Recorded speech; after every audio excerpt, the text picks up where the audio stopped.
My name is Rachel Lee. My name is Ariana Bernard. My name is Peter Izima. And I am a physical therapy major. I am a politics major and international studies concentration. I major in healthcare management. And I am a gymnast. I'm a basketball player. And I play field hockey and track and field.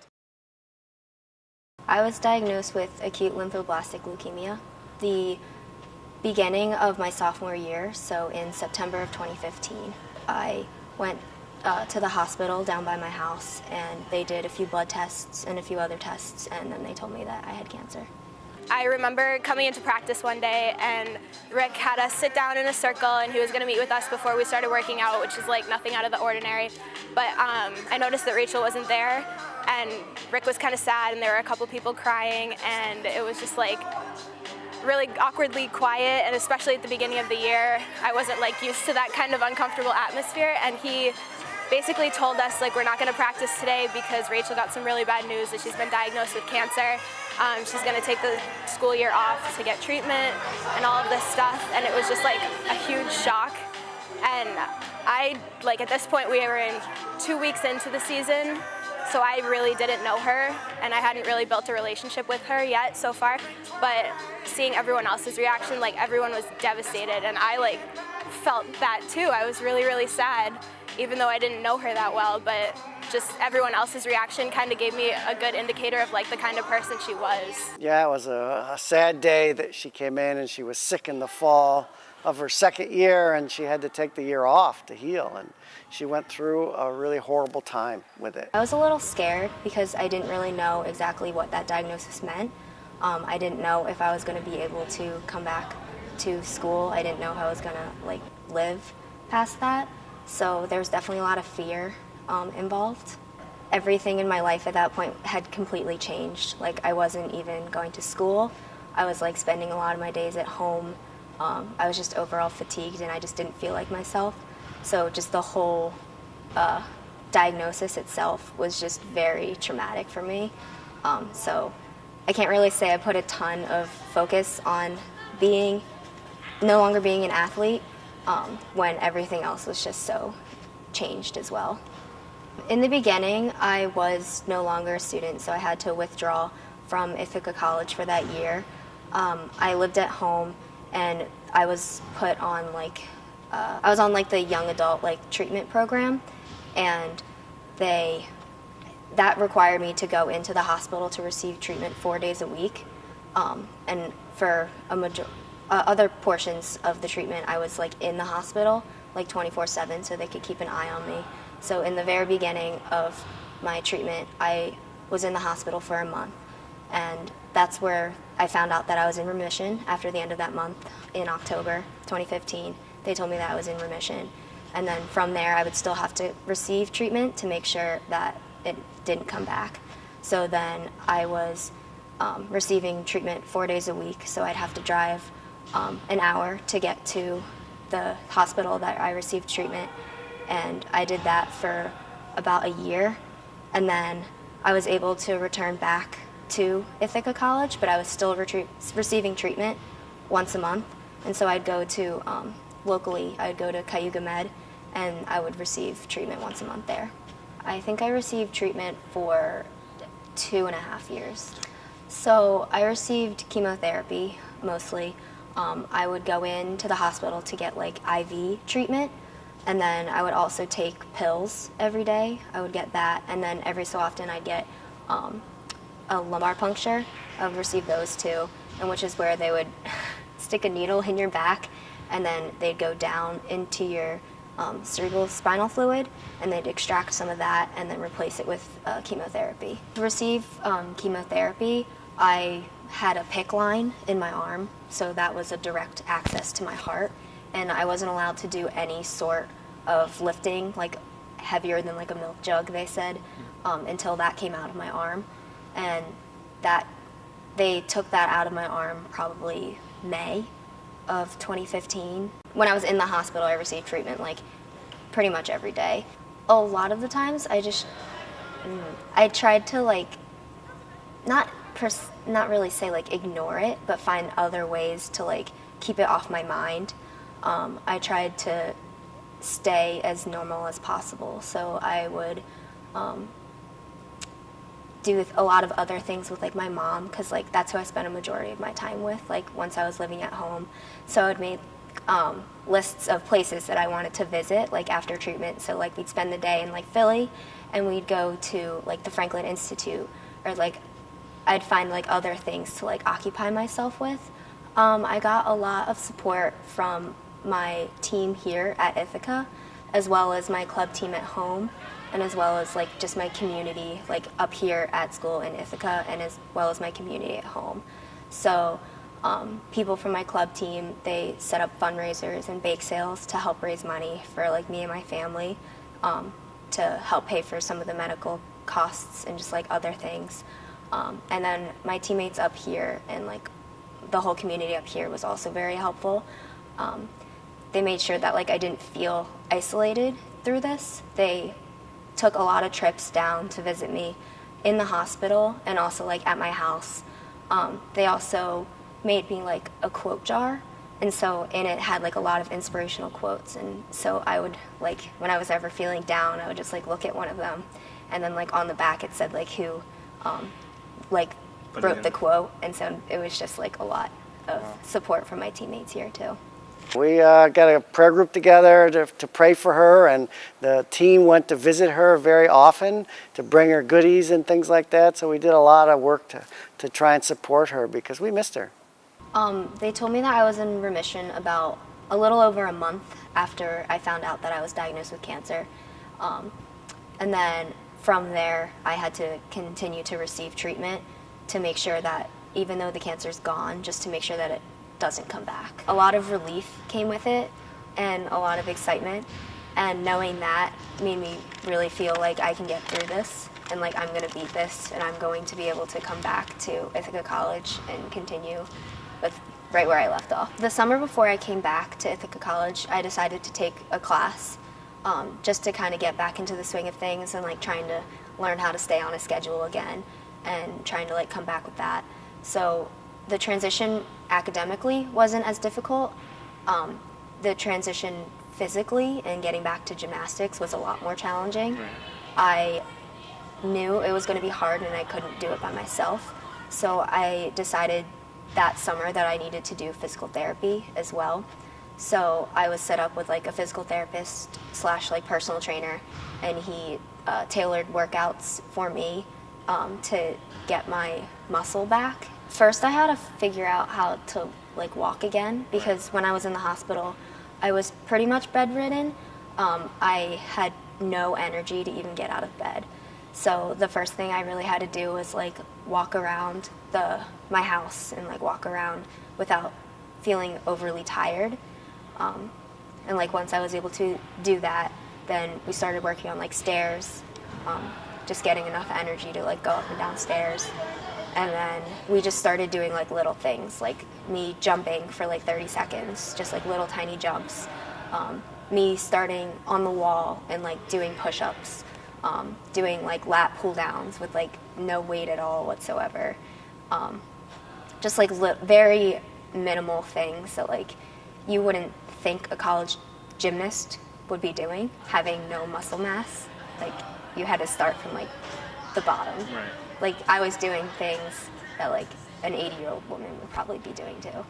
It took 2 years really before I was able to continue at the level, which was like this year, that I was at previously. Right. So I didn't compete for an entire year. I didn't compete in 2016. I was still like getting back all of my skills.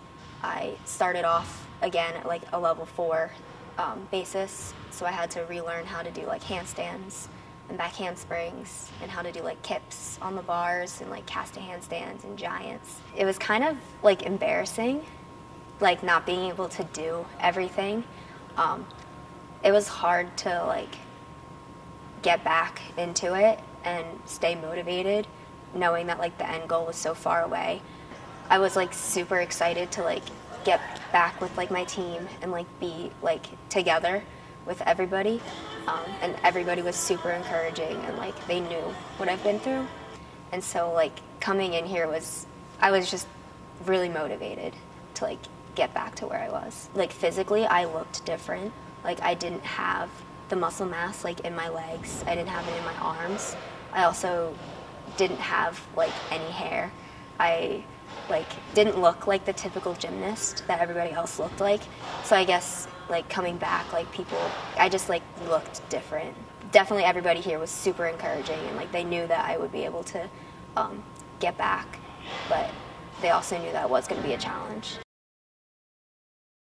So field hockey, starting the summer, we get summer workouts. So they usually start that around end of May. And then we have summer workouts, and then we come in the middle of August for preseason. We have preseason until school starts, and usually like that first week of classes, that's when we have our first game.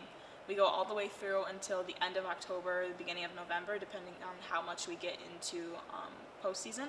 And then after that, track starts in mid-October, so they have their preseason then. So I usually take about a week off between field hockey and track because I just need to give myself a break. And then the next week I come back, or sometime like this year, Thanksgiving break happened, so I came back for a week and then Thanksgiving break, and then there was that. And then track is, so like regular season is basically middle of November until beginning of March. That's indoor season. Then you get spring break off, and then you come back for spring break, and outdoor starts that following week, and it goes all the way until the end of May. So basically, like, by the time I get home at the end of May, it's already time to start summer training for field hockey. So I get injured a lot. That's definitely been something that I've had to deal with, especially with doing two sports that are kind of different, not super different as much as you would think, but there's also like from transferring from one to the other, I never really have time to fully recuperate my body. Right. And so I definitely have injuries or have like reoccurring little kinks in my body that are kind of like always getting in the way, and I try to do my best to take care of myself, but like I said, some of them just seem to keep coming back. I have plantar fasciitis, which is like some weird thing in my foot, but it's just like difficult sometimes to walk, like it's very painful at certain points in time. It just kind of happens sometimes, like getting out of bed, that kind of stuff. I also have had 2 hip surgeries in high school, so that's something that at times it'll flare up and there'll be like a pain, or for a couple weeks it'll be hurting and then it gets better. So that's something that I'm always a little tender towards because I did have 2, and that's been something I've had to definitely work on. The hip thing really has, especially for field hockey, because I'm a goalie, so I do so much on the ground and getting up and down and doing lots of dives and lots of dynamic movements, especially coming from my legs and my hips.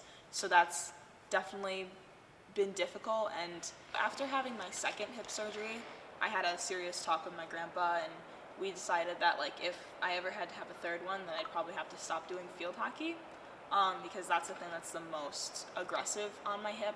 So we've definitely talked about, especially because it was so reoccurring, like having 2 hip surgeries. It was the same exact surgery on the same hip, so it was kind of like, if this happens again, we're gonna have to cut something out, and that was gonna be the thing. And with track, the throwing things, it's just like, you never really know, especially throwing heavy implements. I had a lot of times where I had to go in for my back into the AT rooms because I had to get like knots figured out or something going on. So sometimes it does like take me out of a practice or maybe even a game, but it's definitely something that even though it does affect me, I can able to bounce back the next day. The Hill Clinic and the AT room, which are the AT room, the A&E clinic, which are here in Hill Center, and they're able to, we get ice, we get heat, they do soft tissue, we can get ultrasound, stretching, all sorts of, and really anything that you need, they're able to help with.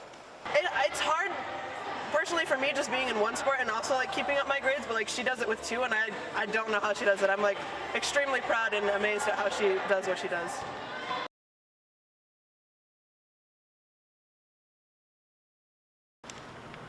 You want me to go start off first? Or? Oh, yeah.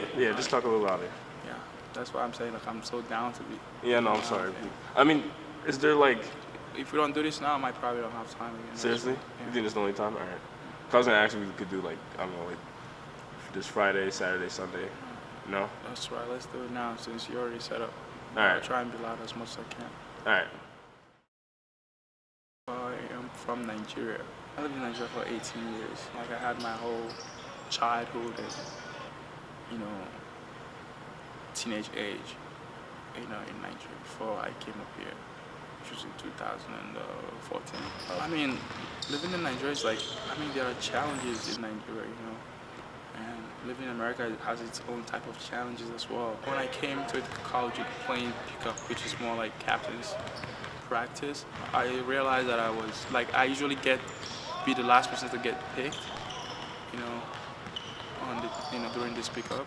And then, you know, to myself, I know like I'm way better than everybody here, you know, but I still get picked last, you know. I didn't know the reason for that, you know, like some people might attribute that to like, you know, some racist thing or whatever. Well, maybe I'm not good enough, you know. It encouraged me to like spend more time in the gym, Right. you know, so like it's just different. There's a type of struggle that happens in Nigeria, and there's also a type of struggle that happens here in America. The only thing about hardship in Nigeria is like for example, you know, playing ball, like you don't have that kind of support system. You know, playing basketball in Nigeria, you know.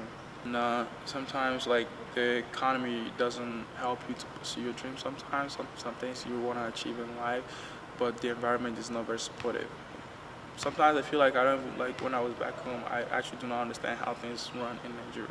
You know, playing basketball in Nigeria is not that supportive. Like you get it from here. Like you have so many support from, you know, schools, you know, people, you know, it's different. But you don't get this kind of support, you know, playing ball back home. Like you basically on your own. Right. You know, if you get a chance to get your support of your parents, that's fair. You know, like it's just different because basketball is not like a huge sport where I'm from. Right. You get more support playing soccer than playing basketball. Yeah, I've known Pete for 4 years since he came to school. Mainly knew him as a basketball player his first couple years, but just being able to see him grow as a person, and he's a genuine person that likes to give back. And I know probably 2 or 3 years ago he wanted to get shoes donated from the school or from his teammates so that he could give them back to his hometown in Nigeria to help out people there. So I think that just kind of speaks to just the type of caring person that he is and the hard worker that he aspires to be.